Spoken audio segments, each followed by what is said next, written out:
I've worked with managers, really ambitious people that are 20 years in a big corporate world, and they're telling me, Raf, I haven't had yet a coaching leader, somebody who's good at coaching me. Everyone just tells me when I'm wrong and they just step away, and that's it. And that's another biggest difference between workplace and the world of sport. In the world of sport, we have feedback, and right after that, some advice and practice immediately. Nobody walks into you and says, hey, you're kicking wrong, you've done karate. No.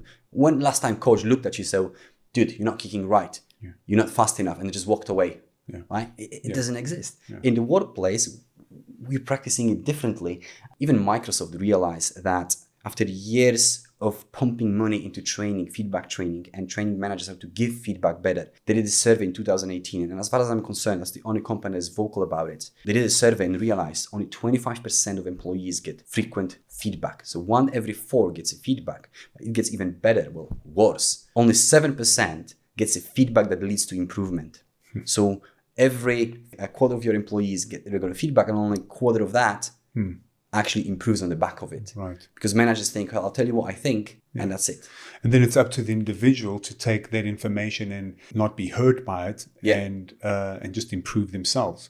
You need to be reliant on the individual. So, when this reminds me of, and I did not bring this up in our last conversation, but it's similar to, there's this book it's an old book. It's called Black Box Thinking. Right. So the black box in an airplane. When an airplane crashes, that black box in theory is indestructible. You cannot get destructed, and you're able to get audio and feedback on what happened when the plane crashed. Right. And the airline industry is meticulous, so strict, and they apply fixes on every single problem that has existed that has dropped planes. So if you look at the 1970s, there were many more, the crashes were a lot more frequent with mistakes that were happening, linking human error and also plane defaults. Yeah. And with every single flaw that existed, a fix was applied. And if you look at the frequency of plane crashes, it's really low. Reduced, it's the safest way to travel. And the book, if I remember it correctly, compares the airline industry to the vehicles. So car industry doesn't have that same feedback loop or that same approach where, what are we doing wrong? Why are these vehicles crashing? And what can we do to fix them at a fast pace and, effective feedback? And, black box thinking also, the gist of that book is more along the lines of you should be open to hearing constructive feedback and not sweep things under the rug. Yep. And I just want to add on to a second point that you brought up there, where the frequency of feedback between these two different worlds, let's call it the sports world and professional, corporate world, where the feedback loop, and you brought the comparison, is it's a luxury, as you stated it, that every week people are having meetings. And I think from the listeners, they'd say, man, we can't do meetings every day.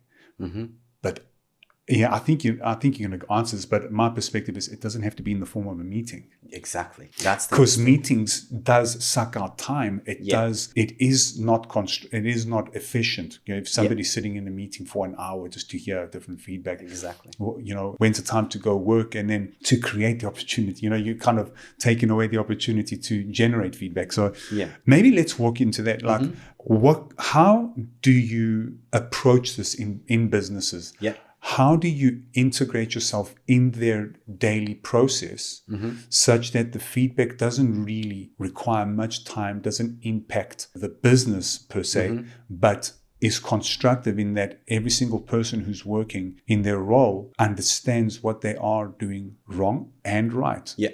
So, love that question. And actually, I've got an example that I think is going to be very helpful for you to understand it and for our listeners. 2 days ago, I was delivering a workshop in one of the biggest fintech companies, Cyprus, in Limassol. And I arrived earlier. I was sitting on the side and just doing my own work. And there was a small team meeting.